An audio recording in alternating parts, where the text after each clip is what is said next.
وَلِلَّهِ الْأَسْمَاءُ الْحُسْنَى فَادْعُوهُ بِهَا وَلِلَّهِ الْأَسْمَاءُ الْحُسْنَى فَادْعُوهُ بِهَا وَذَرُوا الَّذِينَ يُلْحِدُونَ فِي أَسْمَائِهِ سَيُجْزَوْنَ مَا كَانُوا يَعْمَلُونَ.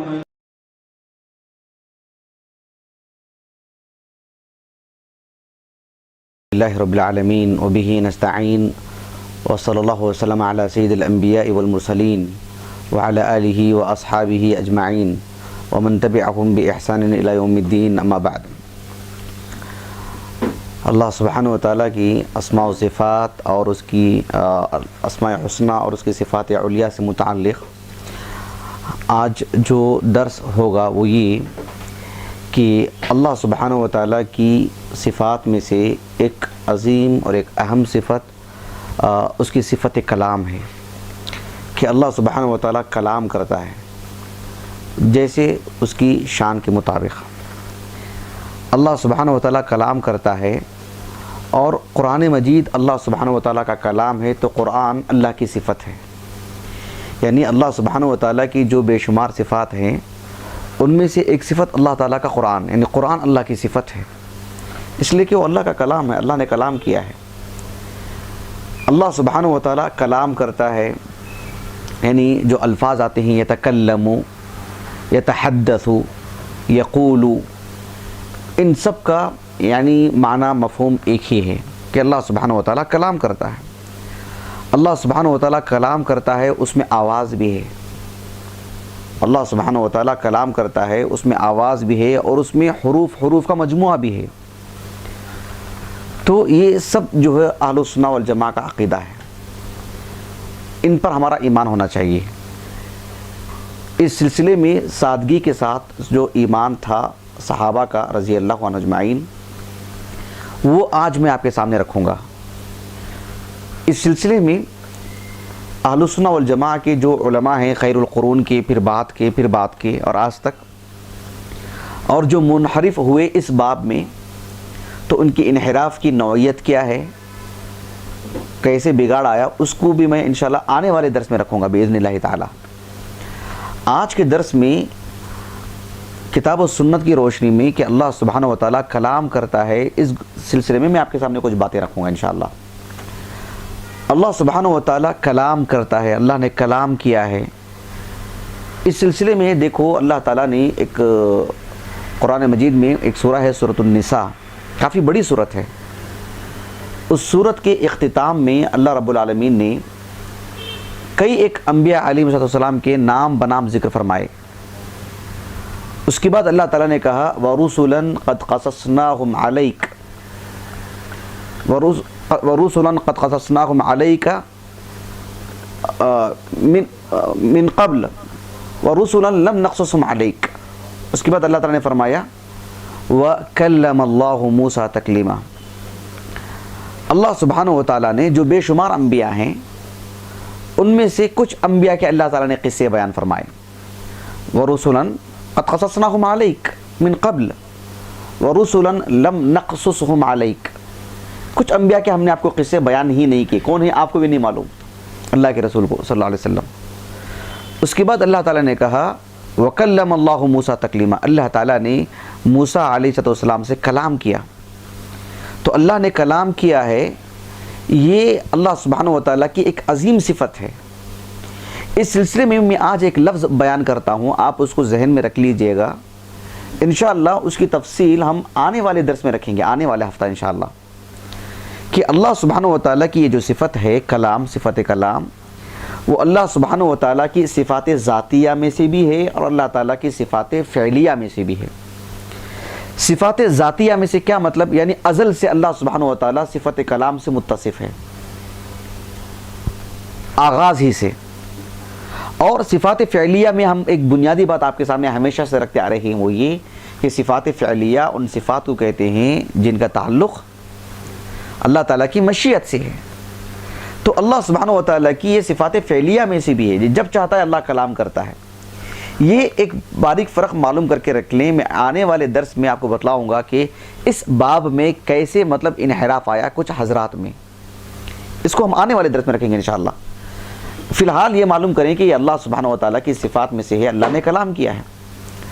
ایک حدیث مبارکہ ملاحظہ فرمائیے، ایک حدیث ہے جو امام بخاری اور امام مسلم رحمہم اللہ دونوں اپنی الصحیح کی کتاب القدر میں لے کر آئے ہیں، دونوں بھی، یہ بھی کتاب القدر میں، وہ بھی کتاب القدر میں۔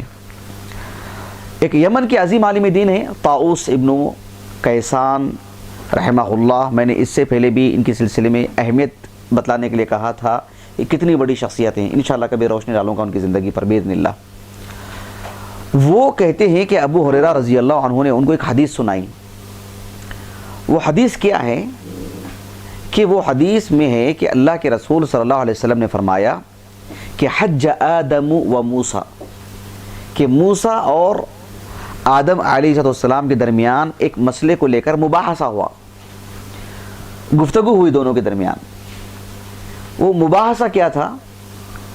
موسیٰ علیہ السلام نے کہا کہ یا آدم انت ابونا خیبتنا فاخرجتنا من الجنہ، کہ اے آدم آپ ہمارے والد محترم ہیں، آپ ہمارے ابو ہیں، لیکن خیبتنا، ہم کو محروم آپ نے ہی کیا، آپ ہی کے عمل کی وجہ سے ہم محروم ہو گئے، خوابہ سے، خیبتنا، اور ہوا کیا؟ وہ اخرجتنا من الجنہ، آپ کے اس عمل کی وجہ سے ہم اتنے محروم ہوئے کہ ہم جنت سے بھی نکالے گئے۔ آدم علیہ السلام والد ہیں، ابو البشر ہیں، سب سے پہلے نبی ہیں، اس کے باوجود بھی اسلوب اتنا نرالا، اتنا عمدہ اور اتنے اچھے اخلاق کا مظاہرہ کیا۔ آدم علیہ السلام نے کہا کہ یا موسیٰ اصطفاک اللہ بکلامہ وخط لک بیدہ، کہ اے موسیٰ تم کون ہو؟ تم وہ ہیں جن کو اللہ سبحانہ و تعالیٰ نے اس معنی میں آپ کے لیے پسند فرمایا کہ آپ سے کلام کیا، رب العالمین نے آپ کو شرف بخشا، اللہ نے آپ سے کلام کر کے، اور اللہ نے آپ کو تورات دی اپنے ہاتھ سے لکھ کر کے۔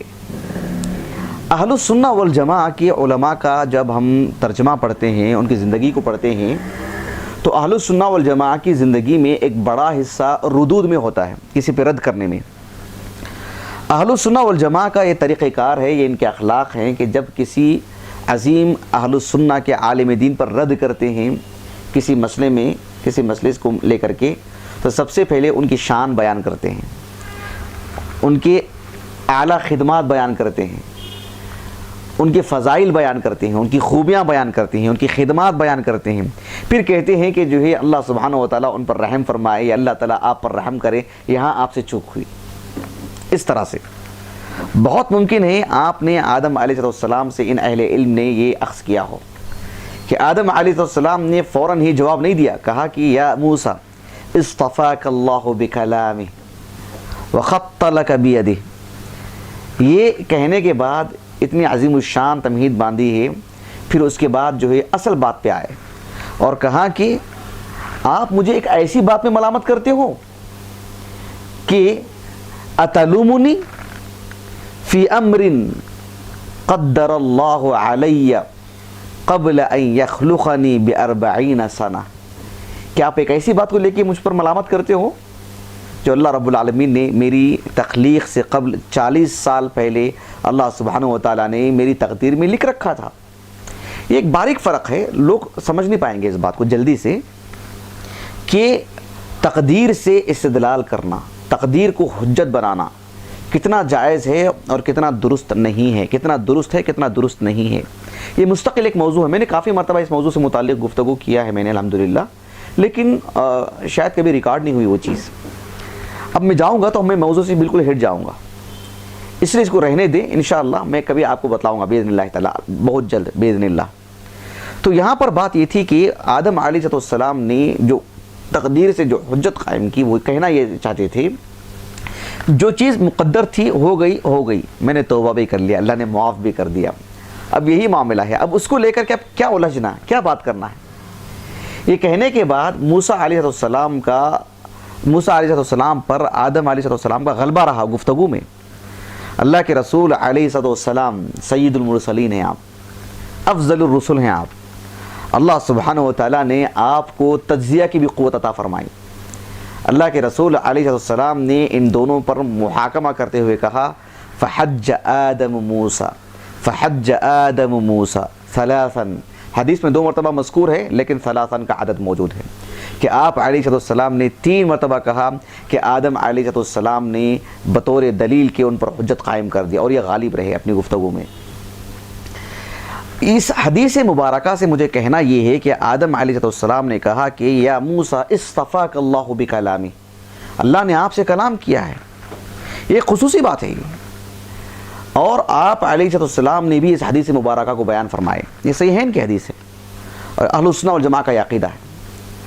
اللہ سبحانہ و تعالیٰ کلام کرتا ہے، اور اللہ سبحانہ و تعالیٰ کا جو کلام ہے وہ یعنی کلام یعنی یکتب، کلام مکتوب، اللہ سبحانہ و تعالیٰ کے کلام کو لکھا بھی جا سکتا ہے، اللہ سبحانہ و تعالیٰ کے کلام کو پڑھا بھی جا سکتا ہے۔ اللہ سبحانہ و تعالیٰ کلام کرتا ہے، اور اللہ سبحانہ و تعالیٰ کے کلام میں آواز بھی ہے، اس میں صوت، آواز۔ اللہ سبحانہ و تعالیٰ جو کلام کرتا ہے، اب اس سلسلے میں دیکھیے اس میں آواز کی جب بات آتی ہے، موسیٰ علیہ السلام کا جو قصہ ہے قرآن مجید میں بہت ہی مفصل ہے۔ سورۃ القصص میں اللہ رب العالمین نے بیان فرمایا فَلَمَّا أَتَاهَا نُودِيَ مِنْ شَاطِئِ الْوَادِ الْأَيْمَنِ فِي الْبُقْعَةِ الْمُبَارَكَةِ مِنَ الشَّجَرِ أَن يَا مُوسَىٰ إِنِّي أَنَا اللَّهُ رَبُّ الْعَالَمِينَ۔ موسیٰ علیہ السلام ان کے اہلیہ کے ساتھ جب مدین سے واپس آ رہے تھے تو طور نامی پہاڑ کے قریب میں اللہ سبحانہ و تعالیٰ نے یعنی اپنی تجلی فرمائی، اور وہ واقعہ ہے ہم جانتے ہیں کہ موسیٰ علیہ السلام رات کا وقت تھا اور آگ لینے کے لیے آپ آگے بڑھے، راستے کی تعین نہیں ہو رہی تھی، آپ آگ لینے کے لیے آگے گئے، اور جو ہے وہاں پر اللہ سبحانہ و تعالیٰ نے آواز دی، ان کو پکارا، ان کو نودی من شاطئ الواد الایمن فی البقعۃ المبارکہ، یعنی ایک بابرکت جگہ، وہاں ایک پہاڑی تھی، پہاڑی کے دائیں جانب سے وہ ان کو آواز آئی موسیٰ انی انا اللہ رب العالمین، یا اے موسیٰ میں ہی رب العالمین ہوں۔ تو اللہ نے آواز دی، اللہ نے کلام کیا، اور اس میں آواز، اس میں صوت، یہ اصل چیز ہے جو میں بتانا چاہ رہا ہوں۔ اس سلسلے میں حدیث مبارکہ بھی آتی ہے، ایک حدیث آتی ہے صحیح بخاری کی، امام بخاری رحمہ اللہ نے اس حدیث کو 1 سے زائد مقام پر لے کر آئے ہیں۔ یہ حدیث آپ کتاب التفسیر میں دیکھیں، کتاب سورۃ الحج کی تفسیر میں آغاز ہی میں مفصل ہے، لیکن میں جہاں سے سنا رہا ہوں وہ صحیح بخاری کی کتاب التوحید سے، جہاں اسی حدیث کو امام بخاری رحمہ اللہ نے مختصر کر کے بیان فرمائے ہیں۔ کتاب القدر میں بخاری رحمہ اللہ نے اس حدیث مبارکہ کو ایک تابعی ہیں جو اوساط تابعین میں شمار ہوتے ہیں، ذکوان ابو صالح السمان رحمہ اللہ، بڑے جلیل القدر عالم دین، وہ ابو سعید الخدری رضی اللہ عنہ ہیں کہ ابو سعید الخدری رضی اللہ عنہ نے کہا کہ نبی کریم صلی اللہ علیہ وسلم نے فرمایا کہ اللہ سبحانہ و تعالیٰ نے آدم علیہ السلام سے گفتگو فرمائی، کہا کہ یا آدم، آدم علیہ السلام نے کہا لبیک و سعدیک، ایسے کہا آدم علیہ السلام نے کہ اللہ میں حاضر ہوں۔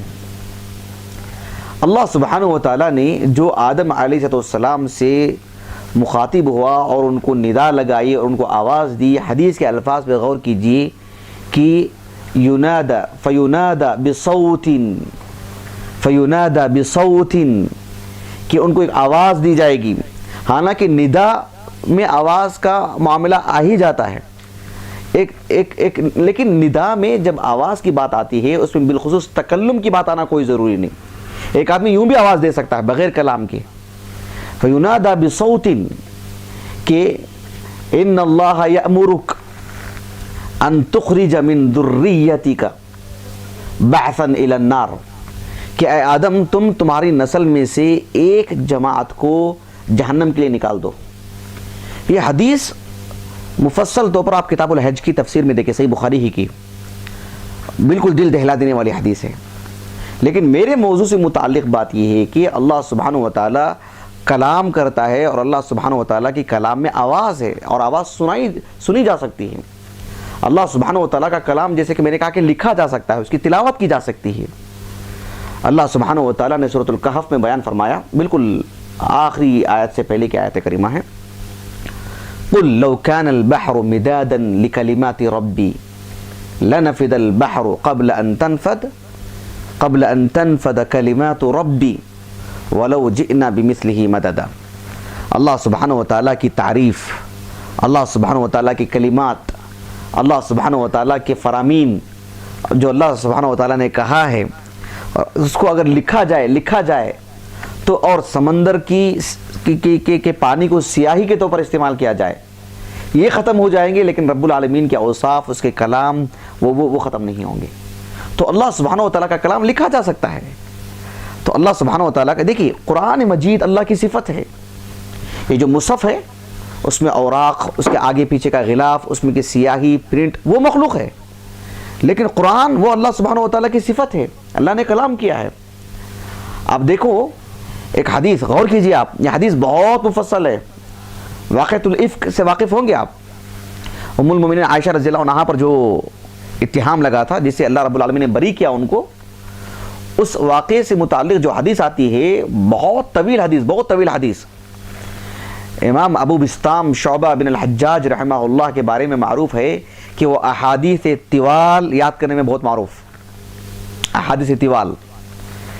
ابو القاسم الطبرانی رحمہ اللہ نے ان احادیث کو الگ سے اکٹھا کیا جو احادیث طوال ہیں، ان کو الگ سے اکٹھا کیا انہوں نے۔ تو یہ حدیث انہی میں سے بہت طویل حدیث۔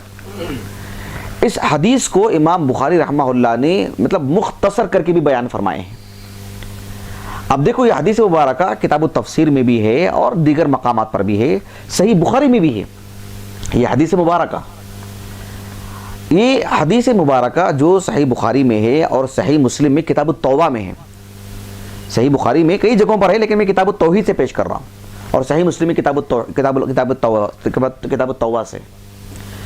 امام ابن شہاب الزہری رحمہ اللہ اس حدیث کو اپنے 4 بڑے اساتذہ سے بیان کرتے ہیں، ایک عروہ بن زبیر، ایک سعید بن المسیب، ایک عبید اللہ ابن عبداللہ ابن عتبہ، ایک علقمہ بن وقاص، چاروں جہابذہ ماشاءاللہ بڑے علماء، ان سب سے روایت کرتے ہیں، اور یہ سب چاروں ان کے اساتذہ ام المومنین عائشہ سے روایت کرتے ہیں رضی اللہ عنہا۔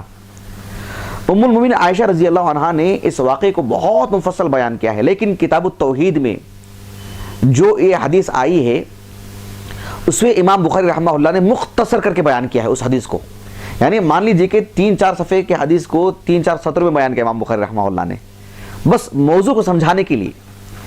اس میں کیا ہے، ام المؤمنین عائشہ رضی اللہ عنہا کہتی ہیں، جب ان پر آیات نازل ہوئی نا 10 ان کی برات میں، تو ام المؤمنین عائشہ رضی اللہ عنہا کہتی ہیں واللہ ما كنت اظن ان اللہ ينزل فی براءتی وحیا یتلا، کہ اللہ کی قسم مجھے اس کا گمان ہی نہیں تھا، یعنی میں سوچ بھی نہیں سکتی تھی کہ اللہ سبحانہ و تعالیٰ میری براءت میں وحی نازل کرے گا جو کہ تلاوت کی جاتی رہے گی۔ اس کے بعد انہوں نے کیا کہا معلوم، وہ قابل غور الفاظ ہیں، کہا کہ لشأنی فی نفسی، میری زندگی اگر میں اپنے نفس میں ٹٹول کے دیکھوں میں، تو کان احقر من ان یتکلم اللہ فی بامر یتلا، میری اپنی زندگی کو اگر میں دیکھوں، میری نظروں میں کیا ہوں، میں ام المؤمنین عائشہ کا تواضع ہے رضی اللہ عنہا، وہ کہتے ہیں کہ میری نظروں میں تو میں یہی سمجھتی تھی اپنے آپ کو کہ میں کہاں سے اس قابل ہو سکتی ہوں کہ اللہ میرے بارے میں گفتگو کرے گا، اللہ میرے بارے میں کلام کرے گا، اور اللہ میرے بارے میں ایک ایسا کلام کرے گا بِأَمْرٍ یُتْلَى، جس کی تلاوت کی جاتی رہے گی۔ سبحان اللہ۔ تو دیکھو اللہ سبحانہ و تعالیٰ کا کلام پڑھا جائے گا، لکھا جائے گا، سنا جائے گا، کلام مسموع۔ اللہ کا کلام وہ ہے کہ اگر اللہ کے کلام کو پڑھا جائے گا تو کوئی سن بھی سکتا ہے۔ یہ اہل السنہ والجماعہ کا تفصیلی عقیدہ ہے۔ آپ کو معلوم ہونا چاہیے جب 8 ہجری کو مکہ فتح ہوا تو 9 ہجری کو اللہ کے رسول نے صلی اللہ علیہ وسلم ابوبکر صدیق رضی اللہ عنہ کو حج کے لیے بھیجا، سربراہ بنا کر کے۔ ان کے ماتحتی میں کئی صحابہ تھے، ان کی ماتحتی میں ابو ہریرہ تھے، بلال بھی تھے، جن کے نام آتے ہیں رضی اللہ عنہما، اور بھی صحابہ تھے۔ پھر ان کے پیچھے علی بن ابی طالب کو بھی بھیجا اللہ کے رسول نے رضی اللہ عنہ۔ اس وقت میں یہ اعلان کیا گیا کہ آج کے بعد، یہ سب صحیح بخاری کے احادیث ہیں، وہ میرے موضوع میں داخل نہیں ہیں، سب میں آپ کو سمجھا رہا ہوں ایسے ہی، کہ آپ علیہ السلام نے یہ اعلان اور یہ ندا لگانے کے لیے کہا کہ آج کے بعد سے کوئی مشرک نہیں رہے گا اس پورے مطلب جزیرت پورے حدود حرم کے اندر۔ ایک چیز، دوسری چیز، بلکہ جزیرت العرب کی اگر بات کریں، دوسری بات یہ تھی کہ جو ہے کوئی عریان ہو کر کے حج نہیں کرے گا، طواف نہیں کرے گا، یہ تو ہلکا مسئلہ ہے، لیکن مشرک نہیں رہے گا یہ اس سے بھی بڑا معاملہ ہے، کیونکہ کپڑے پہن کر کے مشرک رہ سکتا ہے، طواف کر سکتا ہے، لیکن مشرک ہی نہیں رہے گا۔ 4 مہینے کی مدت دی گئی، سورۃ توبہ کا آغاز پڑھ کے دیکھ لیجیے، یہ سب میرے موضوع میں داخل نہیں ہے، بس اصل موضوع کو سمجھانے کے لیے ضمناً یہ باتیں آ رہی ہیں کہ 4 ماہ کی مدت ان کو دی گئی کہ اس کے اندر اندر چلے جانا چاہیے، یا تو اسلام قبول کر لیں یا چلے جائیں، رہتے ہیں تو پھر ان کو جو ہے مطلب جہاں بھی ان کو دیکھو ان کو جو ہے قتل کرنے کا حکم دیا گیا۔ 4 مہینے کی مدت ہو جانے کے باوجود بھی اگر کوئی کافر کسی مسلمان سے پناہ لیتا ہے کہ مجھے پناہ دو، تو اللہ نے کہا کہ پھر بھی اس کو پناہ دو، اس کے ساتھ غداری نہیں ہونی چاہیے، اس کے ساتھ دھوکہ نہیں ہونا چاہیے۔ پناہ لیا ہے نا 4 مہینے کی مدت کے بعد بھی، اس کا فائدہ کیا ہوگا؟ اللہ تعالیٰ نے سورۃ توبہ میں کہا وَإِنْ أَحَدٌ مِّنَ الْمُشْرِكِينَ اسْتَجَارَكَ فَأَجِرْهُ حَتَّى يَسْمَعَ كَلَامَ اللَّهِ، کہا کہ اگر اس کے باوجود بھی 4 مہینے کی مدت کے بعد بھی اگر کوئی کافر کسی مسلمان سے پناہ لیتا ہے تو اللہ نے کہا کہ پناہ دو، سبحان اللہ، تاکہ وہ بچ جائے جہنم سے، یہ مقصود، پناہ دو اس کو۔ اور پناہ دینے کا مطلب یہ نہیں ہے کہ دواؤں میں ڈال کے زبردستی قرآن سناؤ اس کو، نہیں، تمہاری تلاوت کرتے رہو، تمہارا جو اپنا عام انداز ہے روزانہ کا، بہت ممکن ہے اس اعتبار سے وہ سن لے حتی یسمع کلام اللہ، اور اللہ کا کلام سن کر کے متاثر ہو جائے اور اسلام قبول کر لے۔ ہاں پھر بھی نہیں قبول کرتا ہے تو ثم ابلغہ مأمنہ، اس کے لیے سب سے زیادہ امن کی جگہ جو ہو سکتی ہے وہاں تک جا کے چھوڑ کے آ جاؤ۔ اللہ اکبر۔ ذالک بانہم قوم لا یعلمون، یہ نادان لوگ ہیں، ان کو معلوم ہی نہیں ہے اسلام کیا ہے، توحید کیا ہے، نجات کس میں ہے، نہیں معلوم ہے ان لوگوں کو۔ یہاں پر دیکھیں حتی یسمع کلام اللہ، یہاں تک کہ وہ اللہ کا کلام سن لے، کلام مسموع، اللہ کا کلام سنا جا سکتا ہے، یعنی اللہ کلام کرے گا تو سامنے والا سن سکتا ہے۔ آپ دیکھو ایک حدیث آتی ہے متفق علیہ، یہ حدیث صحیح بخاری میں کتاب التوحید میں ہے، اور امام بخاری رحمہ اللہ نے باب قائم کیا ہے، باب کلام الرب مع اہل الجنہ، اللہ سبحانہ وتعالیٰ کا اہل جنت سے گفتگو کرنا۔ یہ حدیث صحیح مسلم میں بھی ہے، کتاب الجنتی وصفت نعیمہا میں۔ اس حدیث کے جو راوی ہیں جو کبار تابعین میں شمار ہوتے ہیں، عطا بن یسار، نام سنا ہوگا آپ نے، عطا بن یسار میمونہ رضی اللہ عنہا کے غلام تھے، بہت بڑے عالم دین، کبار تابعین میں سے ہیں۔ عطا بن یسار رحمہ اللہ فرماتے ہیں کہ ابو سعید الخدری رضی اللہ عنہ نے کہا کہ جب جنتی لوگ جنت میں چلے جائیں گے تو اللہ سبحانہ وتعالیٰ ان سے کہے گا کہ یا اہل الجنہ، اے جنتیوں، اے اہل جنت، تو جنتی لوگ کہیں گے لبیک ربنا وسعدیک والخیر فی یدیک، ایسے کہیں گے اہل جنت کہ اے اللہ کیا کہنا ہے، کہ ہم حاضر ہیں، لبیک، اور جو ہے ہر طرح کا خیر تیرے دونوں ہاتھوں میں ہے۔ اللہ سبحانہ وتعالیٰ ان سے کہے گا کہ حل رضیتم، جو چیزیں ہم نے آپ کو جنت میں دی ہیں آپ راضی ہیں اس سے؟ اہل جنت کہیں گے کہ وما لنا لا نرضى یا رب، اے اللہ ہم کیوں راضی نہیں ہوں گے؟ سبحان اللہ، اعطیتنا ما لم تعطی احدا من خلقک، تیرے مخلوقات میں سے تو نے کسی کو کچھ نہیں دیا، ایسی چیزیں نہیں دی جو ہم کو دی ہیں، جنت میں ہم کو رکھا ہے، اور کیا نہیں ہے اس میں، اب یہاں راضی نہیں ہونے والی بات کیا ہے؟ اللہ سبحانہ وتعالیٰ ان سے کہے گا کہ الا اعطیکم افضل من ذلک، اس سے بھی افضل کو ایک چیز ہے، وہ دوں میں آپ کو، وہ نہ دے دوں آپ کو؟ تو اہل جنت کہیں گے کہ جو ہے ای شیء افضل من ذلک، اس سے بھی افضل کوئی چیز ہو سکتی ہے کیا؟ کیا نہیں ہے جنت میں؟ کون آخری کا حصہ پیش کریں گے اس حدیث کے بارے میں؟ کیا کہے گا رب العالمین ان سے؟ یا اللہ یا اللہ، اللہ ہم کو رضامندی عطا فرمائے. بارک اللہ فیک یا اخی. اللہ سبحانہ و تعالیٰ ان سے کہے گا کہ احل علیکم رضوانی ولا اسخط علیکم بعدہ ابدا. آج کے بعد سے میں میری خوشنودی تمہارے لیے حلال، میری رضا. آج کے بعد سے غصے والی بات کبھی نہیں تمہارے اوپر، کبھی نہیں. سبحان اللہ العظیم. اس حدیث مبارکہ میں جو بات مجھے آپ سے کہنا ہے وہ یہ جو امام بخاری نے باب قائم کیا، باب کلام الرب مع اہل الجنہ. اللہ تعالیٰ گفتگو کر رہا ہے اور جنتی سن رہے ہیں، پھر جنتی کہہ رہے ہیں اور اللہ سبحانہ و تعالیٰ ان کے جواب میں بات کر رہا ہے. یہ اللہ سبحانہ و تعالیٰ کی صفت کلام ہے. اللہ سبحانہ و تعالیٰ کی صفت کلام میں باقاعدہ حرف حرف حرف حرف والی بھی بات آتی ہے. ایک حرف، دو حرف، تین حرف، چار حرف. بتاتے ہوگے آپ کو. ایک حدیث آتی ہے صحیح مسلم کی، صحیح مسلم میں یہ حدیث مبارکہ کتاب صلاۃ المسافرین میں ہے. سعید بن جبیر رحمہ اللہ کہتے ہیں کہ عبداللہ بن عباس رضی اللہ عنہما نے کہا ایک مرتبہ اللہ کے رسول بھی بیٹھے ہوئے تھے صلی اللہ علیہ وسلم اور ساتھ میں جبرائیل بھی بیٹھے ہوئے تھے. یہ کہانی نہیں ہے، صحیح مسلم کی حدیث ہے. واللہ میں آپ حضرات سے نہیں کہہ رہا ہوں، آپ حضرات اصحاب علم ہیں. جو لوگ ہمارا مشاہدہ کر رہے ہیں کہیں نہ کہیں لگے کہ کیا قصہ سنا رہا ہوں. صحیح مسلم کی حدیث ہے کہ اللہ کے رسول بیٹھے ہوئے ہیں، جبرائیل بھی ہیں علیہ السلام. عبداللہ بن عباس رضی اللہ عنہما کہتے ہیں کہ سمع نقیضا من فوقہ. نقیض کے معنی بتلاتے ہیں امام ابو زکریہ یحییٰ بن شرف النووی رحمہ اللہ صحیح مسلم کی شرح کرتے ہوئے کہا کہ دروازہ کھلنے کی آواز کو کہتے ہیں.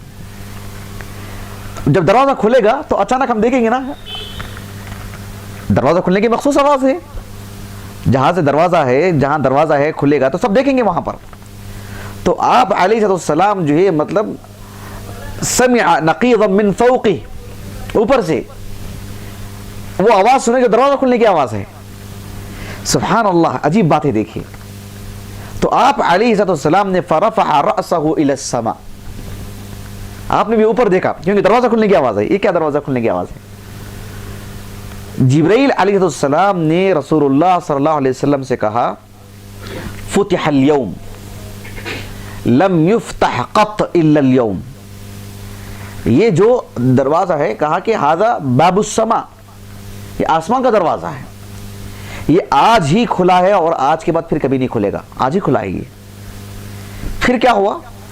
کہا کہ وَنَزَلَ الْمَلَكْ إِلَى الْأَرْضِ، اور ایک فرشتہ جو ہے وہاں سے اترا اور زمین کی طرف آیا. جبرائیل علیہ السلام نے کہا کہ لم ينزل قط الا اليوم، آج ہی نازل ہوئے، اس کے بعد پھر ان کو دوبارہ کبھی نازل ہونا نہیں ہے دنیا میں، اس زمین پر. وہ فرشتہ آیا اور آ کر کے اسی فرشتے نے براہ راست رسول اللہ سے گفتگو کی صلی اللہ علیہ وسلم. کہا کہ ابشر بنورین، دو نور کی خوشخبری دینے آیا ہوں میں. ایک کہا کہ ایک سورۃ الفاتحہ، ایک سورۃ البقرہ کی آخری کی دو آیتیں، یہ دو ہیں. کہا کہ اوتیتہما لم یؤتہما نبی قبلک، کہ آپ سے پہلے کسی نبی کو یہ دو نور نہیں دیے گئے، آپ ہی کو دیے گئے ہیں. آخر میں جو حدیث کے الفاظ آتے ہیں وہ کیا ہے؟ کہا کہ لن تقرأہ بحرف الا اعطیتہ، لن تقرأہ بحرف، اس میں سے ایک حرف بھی اگر آپ پڑھ لیتے ہیں، مطلب ایک حرف بھی نہیں پڑھیں گے، اس کا ترجمہ یہ ہے، اس کا معنی مفہوم یہ ہے کہ آپ اس میں سے ایک حرف بھی پڑھتے ہیں تو آپ کو اس کا برابر کا پورا حق دیا جائے گا، پوری چیز دی جائے گی آپ کو. تو اس حدیث کو رکھ کر کے اہل السنہ نے کہا، اہل السنہ والجماعہ نے، کہ اللہ سبحانہ و تعالیٰ کے کلام نے صوت، حرف، یہ سب ہوتے ہیں، سب اللہ کی شان کے مطابق. اسی لیے امام بخاری رحمہ اللہ نے جو حدیث مبارکہ حدیث عائشہ کی میں نے حوالہ دیا تھا نا، کتاب التوحید میں مختصر کر کے لائے ہیں. صحیح بخاری کی کتاب التوحید میں امام بخاری رحمہ اللہ نے باب قائم کیا، امام بخاری رحمہ اللہ باب قائم کرتے وقت کبھی کبھار آیت کریمہ ہی داخل کر دیتے ہیں باب میں، کہ باب قول اللہ تعالی. کتاب التفسیر میں آپ کو یہ چیز زیادہ ملے گی آپ کو، بلکہ پوری کتاب التفسیر میں. کتاب التفسیر کے علاوہ ضرورت پر کبھی آیت کریمہ لاتے ہیں. کتاب التوحید میں بھی بکثرت. یہاں پر امام بخاری رحمہ اللہ نے ایک آیت کریمہ ذکر فرمائی جو سورۃ السبا کی ہے، وَلَا تَنْفَعُ الشَّفَاعَةُ عِنْدَهُ إِلَّا لِمَنْ أَذِنَ لَهُ حَتَّى إِذَا فُزِّعَ عَنْ قُلُوبِهِمْ قَالُوا مَاذَا قَالَ رَبُّكُمْ قَالُوا مَاذَا قَالَ رَبُّكُمْ قَالُوا الْحَقَّ وَهُوَ الْعَلِيُّ الْكَبِيرُ. اس آیت کریمہ میں کیا ہے کہ اللہ سبحانہ و تعالیٰ ایک حکم دیتا ہے، ایک بات کہتا ہے، اور جبرائیل علیہ السلام اس بات کا جب اس حکم کو جب سناتے ہیں دیگر فرشتوں میں، سب اس آواز کو سن کر کے، اس بات کو سن کر کے بے ہوش پڑ جاتے ہیں. جب ان کے دلوں سے، جب ان کے اندر سے، دل کی بات ہم نہیں کہہ سکتے، وہ ثابت نہیں ہے، جب ان میں سے ڈر دور ہو جاتا ہے، جب ان میں سے ڈر دور ہو جاتا ہے تو وہ فرشتے دیگر فرشتوں سے کہتے ہیں ماذا قال ربکم، تمہارے رب نے کیا کہا. ماذا قال ربکم. امام بخاری رحمہ اللہ نے اس آیت کریمہ کو نقل کرنے کے بعد کیا لکھا ہے معلوم؟ کہا کہ ماذا قال ربکم، فرشتے فرشتوں سے پوچھتے ہیں کہ تمہارے رب نے کیا کہا. ماذا خلق ربکم، ایسا ولم یقل ماذا خلق ربکم، تمہارے رب نے کیا پیدا کیا، ایسا نہیں کہیں گے.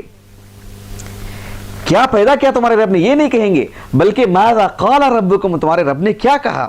تو اللہ سبحانہ و تعالیٰ کا قرآن اللہ کا کلام ہے، اللہ کی مخلوق نہیں ہے، کیونکہ وہ فرشتے کیا پوچھیں گے ماذا قال ربکم. تو اللہ کا کلام چاہے قرآن ہو چاہے کوئی بھی کلام ہو وہ اللہ کی صفت ہے، اللہ کی مخلوق نہیں ہے، کیونکہ ماذا قال ربکم سوال ہے، ماذا خلق ربکم ایسا سوال نہیں کیا انہوں نے. ایسے لکھا امام بخاری نے وَلَمْ يَقُلْ مَاذَا خَلَقَ رَبُّكُمْ.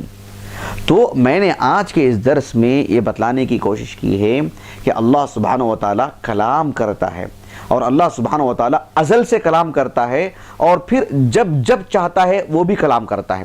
کیونکہ جب جب چاہتا ہے کلام کرتا ہے. دیکھیں اللہ سبحانہ و تعالیٰ کلام کرتا ہے اصل ہی کے اعتبار سے، اصلاً کلام نہیں کرتا. یہ معطلہ نے کہا، جہمیہ نے کہا، اور معتزلہ نے بھی بات کہی ہے کہ اصلاً انہوں نے اللہ تعالیٰ کے لیے صفت کلام کی نفی کر دی. لیکن اشاعرہ جو ہندوستان بھر کے اشاعرہ ہیں، سمجھ رہے ہیں آپ، قدیم بھی جدید بھی، ان کا یہ کہنا ہے کہ معتزلہ پہ رد کرتے ہیں. کیا رد کرتے ہیں؟ کہ جب معتزلہ کہتے ہیں کہ اللہ سبحانہ و تعالیٰ یعنی صفت کلام ہے اللہ کی، جو معتزلہ رد کرتے ہیں نا ان پر اشاعرہ رد کرتے ہیں کہ کیسے تم اللہ تعالیٰ کی صفت کلام کو نہیں مانتے. لیکن یہ آ کے کیا غلطی کرتے ہیں کہ اللہ سبحانہ و تعالیٰ کی صفت کلام ازل سے ہے، لیکن قدیم صفت ہے، وہ جب چاہتا ہے کرتا ہے، ایسا نہیں.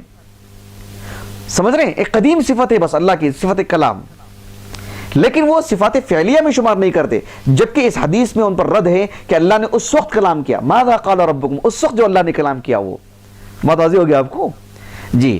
تو یہ ایک اہم بات ہے، انشاءاللہ مفصل طور پر اہل علم کے اقوال کی روشنی میں آنے والے درس میں اس کا بقیہ حصہ پیش کروں گا. اللہ تعالیٰ سے دعا ہے کہ اللہ سبحانہ و تعالیٰ ہمیں اللہ تعالیٰ کے بارے میں تعارف حاصل کرنے، ہمارے اپنے رب کو جاننے، ہمارے معبود برحق کی یعنی معرفت کے ساتھ اللہ کی عبادت کے اللہ ہمیں سعادت نصیب فرمائے، اور اس سلسلے میں باطل نظریات، شکوک، شبہات سے اللہ ہمیں بچائے رکھے، اور اللہ سبحانہ و تعالیٰ اتنی قوت عطا فرمائے کہ جن کو یہ شبہات ہیں ہم ان کا ازالہ کر سکیں. سبحانک اللہم و بحمدک، اشہد ان لا الہ الا انت، استغفرک و اتوب الیک.